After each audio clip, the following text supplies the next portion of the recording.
days after radiation or 18 days after the completion of chemoradiation. I think that sounds ridiculous. But 2 months, 3 months, then I don't know.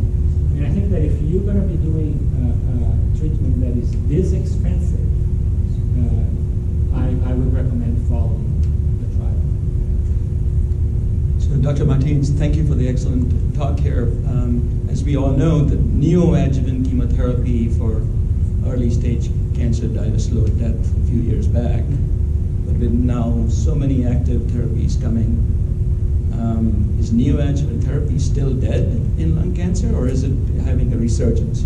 I don't know. I confess that, I suspect that you were asking this because of the New England Journal of Medicine paper. And I'm like, why didn't I get a publication with 27 patients? So, who knows? I will say one thing. I think that we are in a different standard. If you look at in the metastatic setting, the combination of chemoimmunotherapy is a therapy that I would label as highly effective. Once you consistently cross that 50% threshold of response rate, I would say that's a highly effective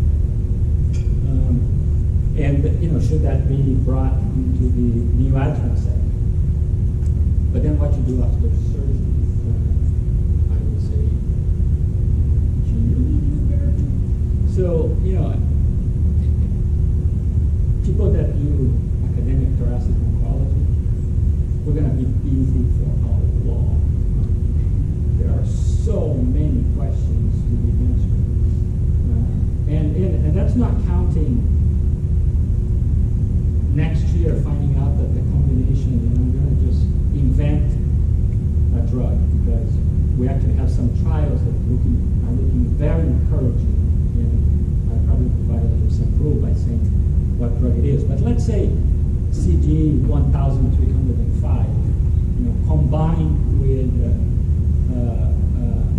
checkpoint inhibitor, is associated with a very high response rate, even in patients that have not responded to first-line therapy.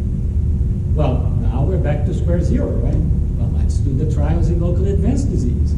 And we start all over again. And I have no doubt that that's going to happen. That we're going to have combinations of immunotherapy drugs that are going to boost the number of patients that respond, and we're going to have to go back and start doing all the trials again to see if that's even better in locally advanced disease. Any other questions for Dr. Martins? Just two questions about the specific trial. So the first one, when they used the carbo-based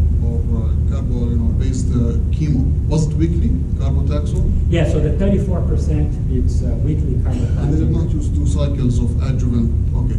The second question was the trial prohibited. Okay. And that's actually not clear. You have to go back and forth, and Jack was part of that discussion with us. We kind of opened the paper and we couldn't find it.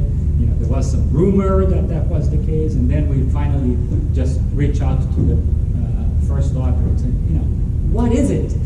And he said, yes, you could not give any neoadjuvant therapy at all. But about a quarter of the patients had gotten induction before the chemo.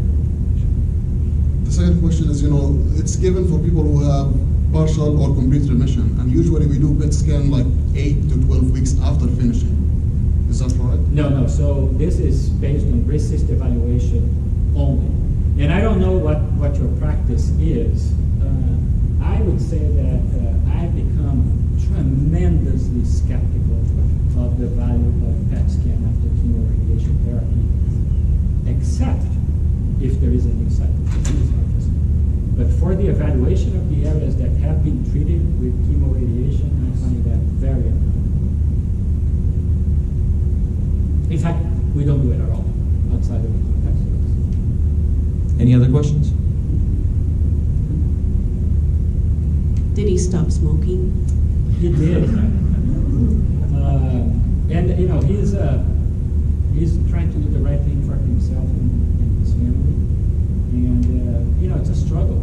It's a highly addictive drug, and he struggles with it, but he's doing the best. Thank you, Dr. Martinez. Yeah, thanks for having me. I'm going to stay for as much as I can and then run to the. All right, our next speaker for the lung section.